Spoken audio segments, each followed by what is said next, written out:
Buenas tardes. Am, en este momento estamos aquí nuevamente con ustedes para continuar acerca de lo que hemos estado hablando de mi vida en palabras. Y no sé si algunos de ustedes vieron la primera parte y entonces hubo alguna situación que yo estaba contando de que cuando yo tenía 7 meses me habían llevado a la casa de mis abuelos y allí fue donde me criaron. Entonces, cuando ya estaba un poquito grandecita, hubo una situación en la casa porque yo no era muy obediente. Y entonces sucedió algo que mi mamá me disciplinó. Y entonces parece que a mis abuelos aquello no le pareció. Y bueno, todo pasó normal como sucede en todas las casas cuando los niños se portan mal. Yo no era muy fácil de controlar. Y, y entonces no pasó nada en ese momento, en aquella noche, pero al día siguiente, al despertar, ya mi mamá no estaba en la casa, ni mi papá tampoco. Se habían ido a vivir a la otra cuadra. Y entonces así comenzó una nueva etapa en nosotros. Mis padres vivían allá y yo continué viviendo donde mis abuelos. Pasó mucho tiempo eh, allí de esa manera hasta que cuando yo cumplí los 11 años, mis padres se separaron por diferentes situaciones que se presentaron en ese momento. Mi papá no era un hombre muy fiel a la mujer, no era fiel, y también tenían ellos algunos tipos de situaciones. Tampoco era muy, ¿cómo decir la palabra? Muy Es responsable, responsable no con la era casa. muy responsable con la casa. Y mi mamá se cansó de eso, mi mamá cosía para afuera, ella era costurera también. Entonces, en ese tiempo, ellos decidieron separarse, mi mamá no quiso continuar de esa manera y se fue a vivir a La Habana. Entonces, desde que ella se fue a vivir, yo siempre tuve aquel deseo y aquella necesidad de estar con ella, aunque no lo manifestaba. No, eso yo no lo comentaba mucho con la gente, creo yo. No sé si hay algunos de aquella época que puedan recordarme y puedan decirme, sí, alguna vez tú dijiste esto. Yo nunca expresaba eso, pero dentro de mi corazón siempre estaba aquel deseo de estar con mi mamá. A veces escribía cartas que nunca entregaba, porque yo pensaba mucho, tenía muchas ideas de muchas cosas bonitas que quería decirles, pero nunca yo le decía a ella todas las cosas que yo pensaba, y creo que a los demás tampoco.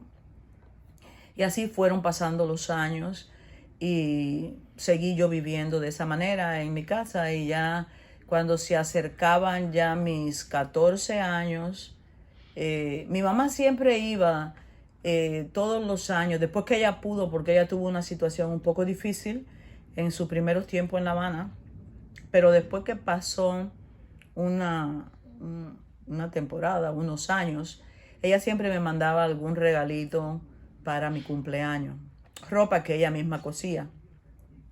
Pero ya después, cuando pasó el tiempo, ella ya nos visitaba en la casa y se quedaba siempre con nosotros en la casa unos días antes de mi cumpleaños, que era en diciembre, es todavía en diciembre. Y entonces ella siempre me hacía como una fiestecita, un cumpleaños, me hacía un vestido y siempre compartíamos muy bonito. A ella le gustaba cantar, hacía su poquito de bulla, allí la pasábamos bien. Entonces así casi siempre hacía ella todos los años y siempre se quedaba unos días conmigo allí y regresaba a su casa. Y yo siempre anhelando aquello. Entonces cumplí mis 15 años y me hicieron una fiesta muy linda. Mi mamá me hizo la ropa, me mandó a hacer los zapatos, una cosa muy linda que sucedió en aquel pueblo en esa época, porque todas las parejas iban en coches con caballos y se veía muy lindo aquello. Me celebraron los 15, la fiesta fue muy bonita, muy linda, tengo recuerdos muy bonitos de ese momento. Y pasó el tiempo otra vez y ya cumplí mis 16, recuerdo que ella llegó a la casa y dijo, pero todavía no le han preparado nada a la niña, no tienen nada preparado para ella. Y entonces ella cogió y enseguida empezó, buscó una tela y en un momento ella hacía un vestido porque tenía unas manos que para hacer una ropa enseguida lo terminaba y lo hacía lindo, no solamente que cosía, sino que cosía fino, muy bonito. Entonces me hizo un vestido de lo más lindo, me recuerdo que era de doble falda de esas que se usaban en aquella época. Y entonces nos fuimos después, ella hizo la fiesta y después nosotros salimos y estuvimos conversando. Y en esos días ella cogió y me dijo, fíjate, tú tienes ya que dormir sola. Yo siempre dormía con mi abuela y no me gustaba dormir sola. Cuando no dormía con mi abuela, tenía que venir a veces Zenaida a la cama conmigo, la hermana mía, porque yo tenía temor a estar durmiendo sola.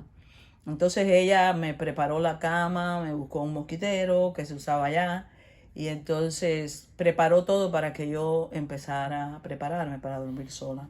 Entonces ella me dijo, fíjate, tu abuela, tú ves como tú estás con tus abuelos y eso, posiblemente ellos duren más años que yo, porque ya yo me siento aburrida de la vida. No quiero seguir viviendo más. Tampoco quiero envejecer. Eran cosas que se le ocurrían a ella, ¿sí? Y entonces dijo ella, cuando yo vaya para La Habana, y esté en mi casa, yo voy a prepararme, me voy a hacer un vestido bien bonito, como se lo hizo, un vestido blanco con botonaduras doradas, de mangas largas. Y ella era muy elegante, yo la veía muy linda. Y cuando ya todo lo tenga preparado, si vienen tus hermanos, yo les voy a decir que no lleguen y voy a tener música puesta y voy a decir que porque ella volvió a tener una relación con un señor que se llamó Joaquín Toledo, él era ginecólogo y ella trabajaba con él también en su consulta. Y entonces ella le dijo a mis hermanos, no vayan a llegar porque yo quiero estar sola con Toledo esta noche, porque a veces él hacía guardias durante la noche en el hospital y ella dormía sola. Entonces, en ese momento, esa noche, él no fue a dormir, Toledo no fue a dormir porque estaba trabajando en el hospital. Entonces, ella lo preparó todo y dijo que iba a dormir y después iba a abrir las llaves del gas y se iba a quedar dormida allí. Y yo le dije, ay, pero ¿cómo se te va a ocurrir eso, oye? ¿Cómo tú vas a hacer eso? Y entonces ella me dijo, ay, no, ya yo estoy cansada, ya yo no quiero vivir más. ¿Y tú le creíste cuando ella dijo eso? Cuando ella me dijo eso, yo creí que posiblemente eso fuera verdad, pero nada, como hay personas que tienen unas imaginaciones así, dicen, ay, no, yo estoy aburrida, yo voy a hacer esto, voy a hacer lo otro. Pero lo habíamos pasado también porque este año ella dijo, ella siempre se iba con Toledo y despedía el año en La Habana. Pasaba conmigo las crismas, mi cumpleaños y el 30 se iba para La Habana. Y entonces esa vez me dijo, yo voy a despedir el año contigo. Esta vez nos vamos a quedar aquí. Y nosotros salimos, me recuerdo que salimos y veníamos cantando por la calle al regreso para la casa. Veníamos de lo más contenta como nada. Y después cuando estábamos acostadas fue que ella empezó a decirme eso. Entonces ella se fue, después de eso como al día siguiente creo, 2 días después, se fue ella a La Habana. Y entonces yo hablé con mi abuela y le dije, mira mami, esto es lo que me dijo mi mamá, me dijo estas palabras y qué sé yo. Y ella me dijo, ay, no, ni lo creas. Tú no conoces a tu mamá. ¿Tú te crees que una persona que va a suicidarse lo va a decir? Y te lo va a decir a ti. ¿Quién va a creer eso? Pero yo me quedé esa vez cuando nos despedimos. Yo lloré mucho. Ay, qué manera de llorar al despedirme de ella. Y entonces yo la llamé por teléfono y le dije que había llorado mucho cuando ella se fue y eso. Y entonces ella me dijo que no estuviera llorando tanto, que sé yo, sé cuándo, que ella estaba viva, que ella no se había muerto ni nada para que yo estuviera con tanto llanto. Entonces me dijo que me iba a mandar un dinero para que me comprara una bicicleta y unas cosas así. Y entonces, bueno, terminó esa conversación y pasaron unos días. Eso fue ya en enero cuando ella se va. Entonces, ¿Tú tenías ahí cuántos años? 16 años, había cumplido mis 16. Entonces, cuando pasó este tiempo, ese mes que pasó, yo estaba con muchos deseos de estar con ella, de irme con ella. Entonces ella llega en febrero, otra vez, de momento llega a la casa y no lleva equipaje ni nada. Ella llegó a mi escuela. Cuando ella llegó, yo estaba en la escuela y ella se fue, yo estaba en la secundaria, creo que era. Y ella fue a la escuela y empezó a conversar con todos los muchachos y con todos los alumnos que habían ahí, los compañeros míos. Y entonces, jugando con todo el mundo, decía que ella era la maestra de inglés nueva que había llegado y qué sé yo, era muy conversadora, así como yo, más o menos creo yo. No me parezco en lo bonita que era ella, ni en lo hermosa que se veía, pero parece que sí teníamos muchas cosas en común, que después fue que me vine a enterar de esas cosas. Entonces, ella llegó y estuvimos unos días nada más, fueron pocos días. Entonces ella dijo, ya yo tengo ganas que tú te vayas conmigo para La Habana. Entonces ella cogió y dijo, vamos a hablar con tus abuelos. Entonces nos reunimos como si fuera una reunión de familia, así, bueno. Nos sentamos y entonces ella le explicó a ellos que ella se sentía sola, que ella quería que yo me fuera con ella para La Habana, que ella quería vivir conmigo.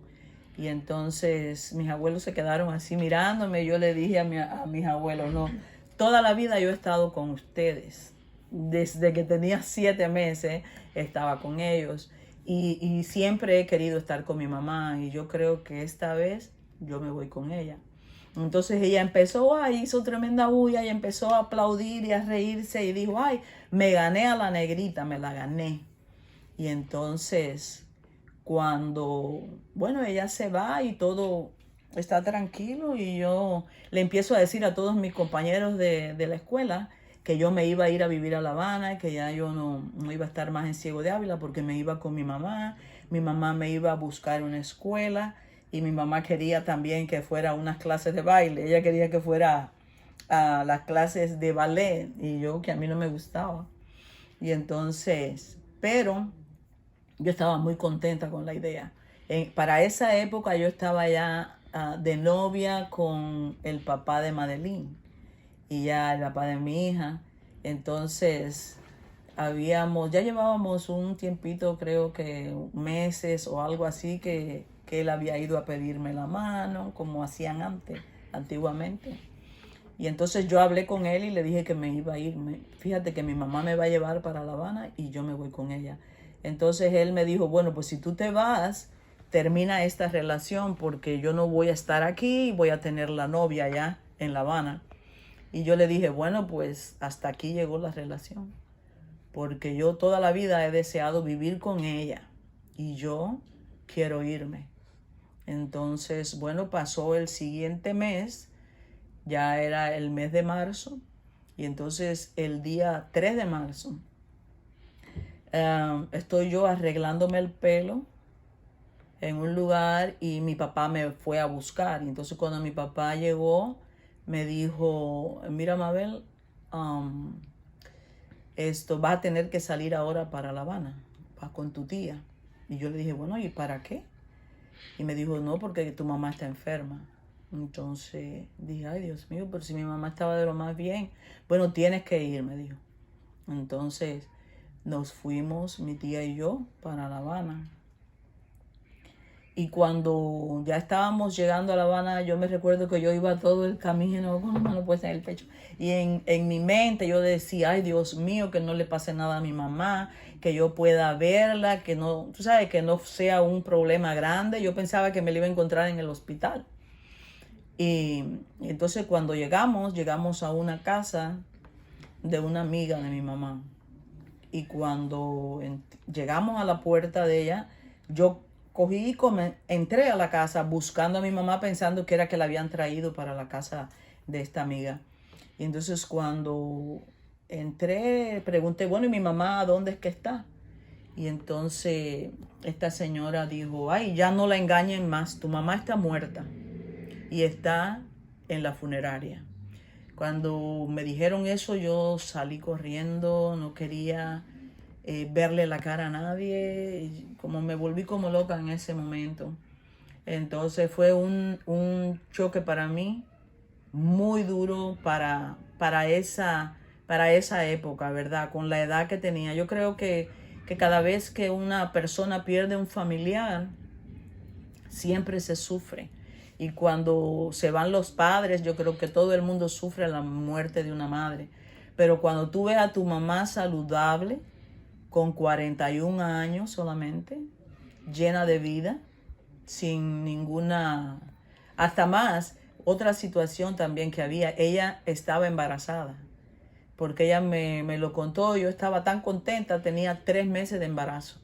Y ella tenía toda la tela para hacer la canastilla y todo. Ella me contó, estaba yo bien contenta con la idea porque toda la vida quise tener una hermanita y tenerla ahí conmigo. Porque yo tenía 2 medios hermanos que eran los varones que mi mamá tuvo antes de enviudar. Y después me crié con los primos míos que eran como mis hermanos, pero no eran mis hermanos. Yo quería tener un hermano de hijo de mi mamá, tenerlo allí. Yo estaba bien contenta con la idea esa de que iba a tener esa baby también, una hermanita. Entonces para mí fue muy duro, muy duro, muy duro eso. Pero el Señor desde entonces ya estaba guardándome. En medio de toda la situación esa tan fuerte que se me presentó, Dios tenía cuidado de mí, tuvo cuidado de mí. Porque yo, después de esa situación, empecé con un problema de los nervios. Empecé a descontrolarme de los nervios y ya comenzaron mis tratamientos con psiquiatras y había días que tenía unas depresiones muy grandes. Yo no quería ni levantarme de la cama, no quería ni bañarme tampoco. Para mí no me interesaba. ¿Y en la tú condición. le guardaste luto a tu mamá? No, yo no guardé luto. No guardé luto. Fíjate que recuerdo que después que yo regresé a mi casa de La Habana, mi papá había puesto el televisor, pero muy bajito, como para que los vecinos no lo oyeran, porque la gente cuando regularmente se le muere un familiar, pues no ponía música, no ponía televisor, tenía las puertas cerradas. Esa era la forma que yo veía antes, cuando las personas guardaban luto. Pero entonces yo llego a mi casa y mi papá tiene el televisor puesto, el televisor, una programación. A mí me dolió aquello, me molestó, aunque no lo manifesté. Yo no dije nada, me quedé callada.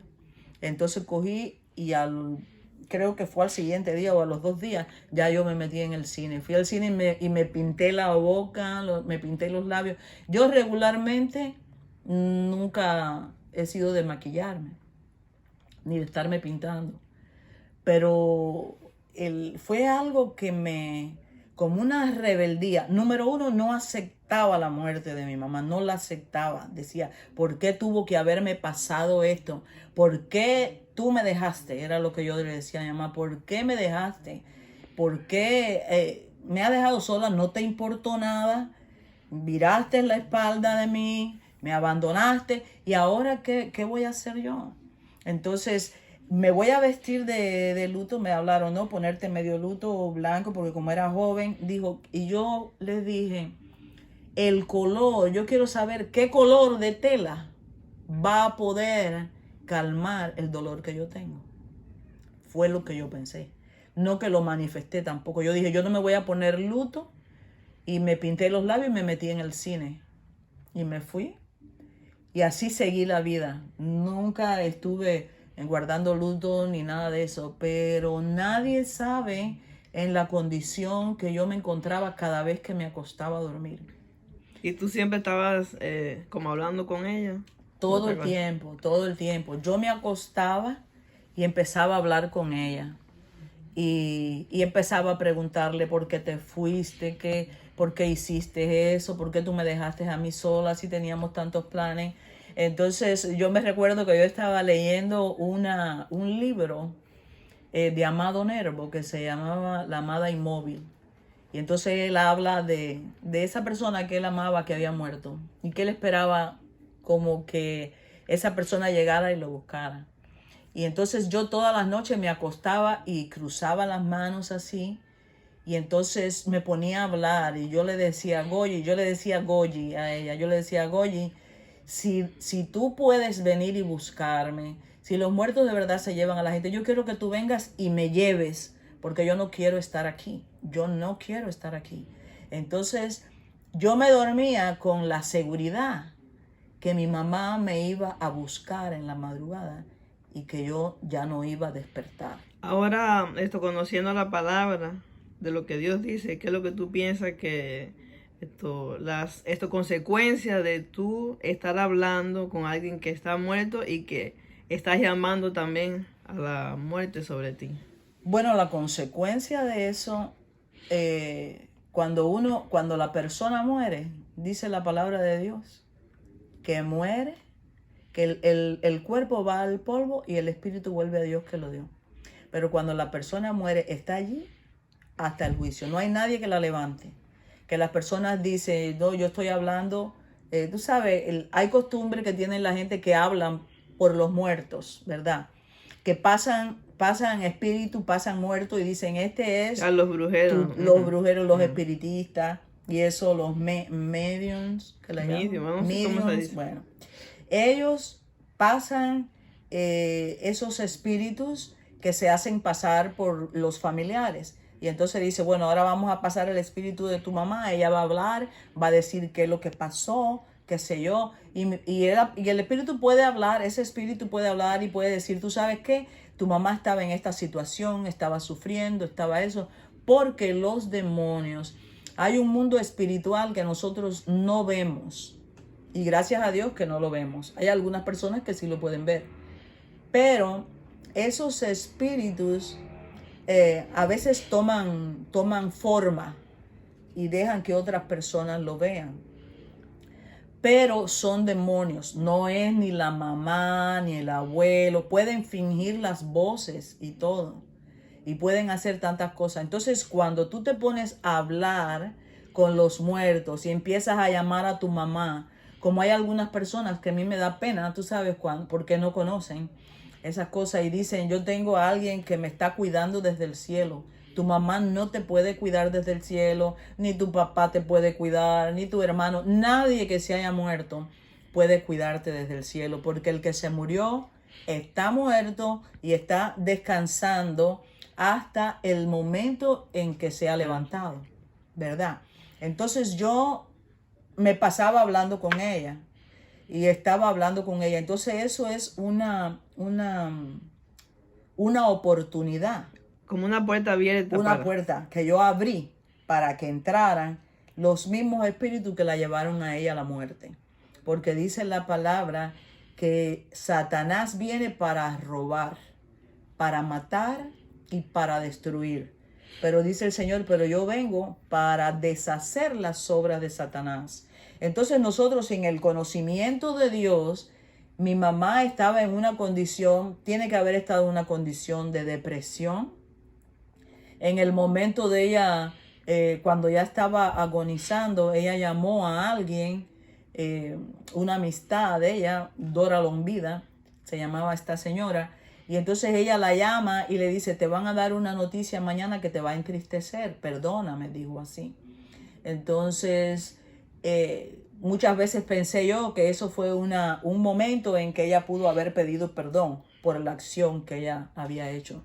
Pero yo, bueno, desconocía todo aquello y yo seguía con aquello. Entonces, aquellos espíritus que vinieron a destruirla a ella, venían también para destruirme a mí, de la misma manera. A veces las personas dicen, no, aquella persona es alcohólica, aquella persona es loca, o aquella persona se suicidó o se volvió loca. Entonces viene el hijo y está igual. Y viene el nieto y está igual. Y las personas no entienden que son espíritus De generación. Generacionales. Son unas maldiciones generacionales que vienen de generación en generación. Y solamente lo puede romper el poder de Dios. Solamente lo puede romper la sangre de Cristo. Cuando a mí me trataba el psiquiatra y me decía, si tú mueres por suicidio, tu hija también va a morir por suicidio. Y yo traté de suicidarme 5 ocasiones. Y todas las veces que yo quería morir era precisamente porque en mi mente y en mi ignorancia pensaba que si yo moría iba a estar junto con mi mamá. Entonces me frustraba cuando veía que estaba despierta y que no me había pasado nada. Y pasaron años y yo hacía mi vida normal, trabajaba, estudiaba. El psiquiatra dijo que mi desarrollo se había paralizado de una manera que yo siempre iba a pensar como una persona más joven, que intelectualmente yo podía estudiar y tenía capacidad para los estudios, pero en mi madurez iba a tener una lentitud. Como que se paralizó algo Sí, en ese momento. en ese momento, el shock ese que me sucedió a los 16 años, me iba a interrumpir la madurez mía regular, la madurez mía normal. Aunque yo tuviera 20 años, 25 años, a veces estaba yo con mi locura y juego y boberías y cosas, como una persona que no ha alcanzado la madurez para esa edad. Entonces, pasó el tiempo y yo a cada rato decía, no, yo ya me voy de aquí.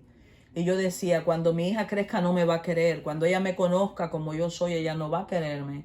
Yo quiero morir mejor. Entonces, así siempre. Y la última vez, recuerdo que hubo una persona, que esta persona ahora vive en la Florida.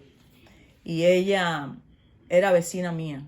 Y entonces ella me dijo a mí, cada vez que tú vienes aquí a la casa, yo sé que tú vas a venir porque yo veo una mujer que se para aquí en la cocina y tiene esta figura y tiene esta cara y tiene esta forma. Entonces cuando yo vi eso, que ella me dijo eso, yo no vi nada, ella me dijo eso. Yo le dije, esa es mi mamá. Entonces ella nunca había visto a mi mamá porque ella fue a vivir ahí después de muchos años.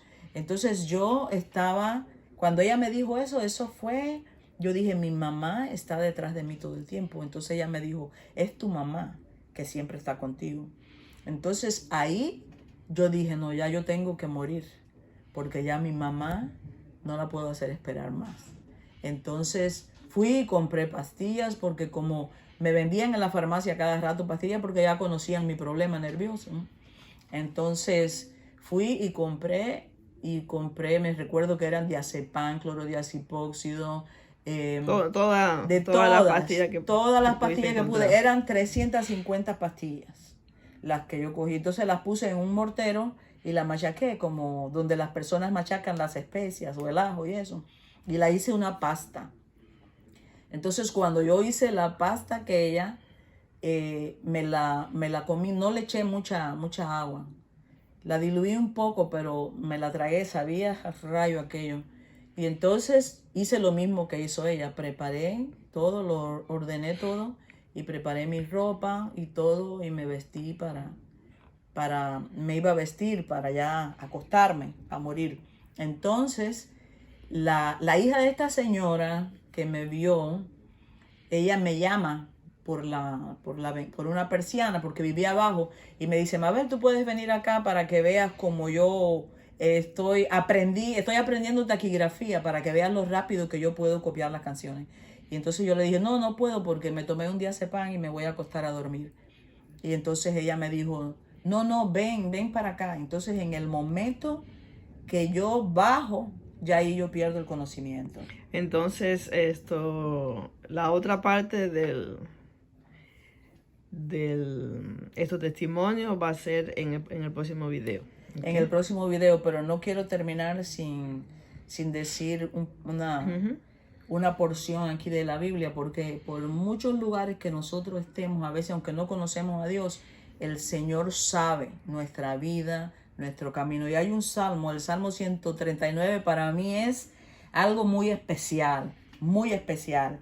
Y solamente voy a decir unos dilo, versículos. Y dice, oh Jehová, tú me has examinado y conocido. Tú has conocido mi sentarme y mi levantarme. Has entendido desde lejos mis pensamientos. Has escudriñado mi andar y mi reposo, y mis caminos todos te son conocidos. Pues aún dice aquí, no está la palabra en mi lengua. Y he aquí, oh Jehová, tú la sabes toda. Detrás y delante me rodeaste, y sobre mí pusiste tu mano. Tal conocimiento es demasiado maravilloso para mí. Alto es, no lo puedo comprender. Nadie puede comprender que antes que tu palabra esté en tus labios, ya Dios la conoce. Que Él conoce tu reposo. Quiere decir, cuando tú estás tranquila, cuando tú estás tranquilo, Él te conoce. Pero también ha escudriñado, dice, mi andar. Él sabe todos mis caminos. Sabe por todos los caminos que yo anduve. Dice, y me rodeaste. No solamente cuidaste mi espalda, sino también mi frente, y sobre mí pusiste tu mano. Y es maravilloso, dice, alto es, no lo puedo comprender. Aquí lo vamos a dejar y entonces lo veremos en la tercera parte. En la tercera parte. Que Dios los bendiga.